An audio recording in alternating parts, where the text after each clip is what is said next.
La Chine a maintenant des artistes qui sont authentiquement, véritablement chinois. Ils ont une approche du monde, ils ont un regard sur le monde, ils ont une manière de comprendre le monde, de le traduire, qui leur est propre.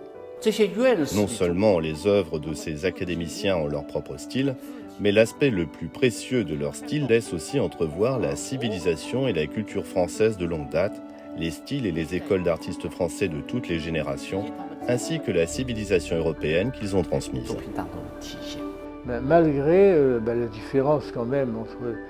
on n'a pas le même âge, je suis plus vieux, et puis il a son style à lui, et j'ai mon style à moi, mais il y a quelque chose qui nous rassemble, c'est-à-dire qu'à la fois un désir, un respect pour la sculpture qui existe, la sculpture traditionnelle, une connaissance de ça et un respect.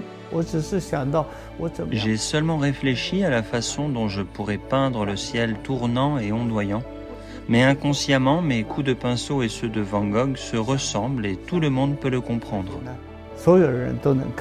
Je pense que les artistes, ils sont diplomates par nature, puisque en fait, il n'y a pas véritablement une frontière. C'est très important qu'ils parlent, qu'ils s'expriment depuis un endroit.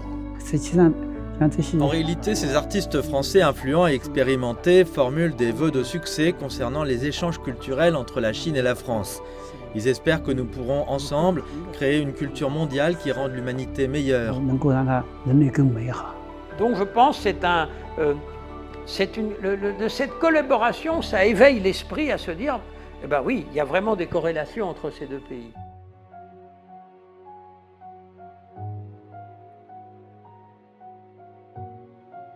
Vous allez à Dunhuang, que vous veniez de France, vous venez de tous les continents, vous ne pouvez qu'être saisi, presque en être, je dirais pas malade, enfin tellement, voilà, écrasé par cette beauté.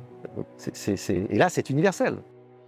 Dunhuang est un centre très vivant, c'est cette multiplicité des œuvres qui ne cessent de se faire, de continuer au fil des années, et qui maintenant ont permis progressivement à l'artiste copiste d'exister aussi en tant qu'artiste créateur.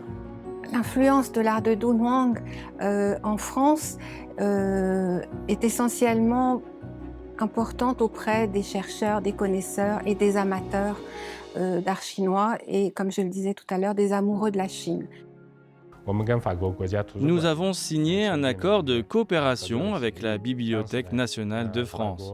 À l'époque, celle-ci avait déjà numérisé des photos de tous les sutras de Dunhuang de sa collection. Par le biais d'échanges, elle nous les a fournis gratuitement.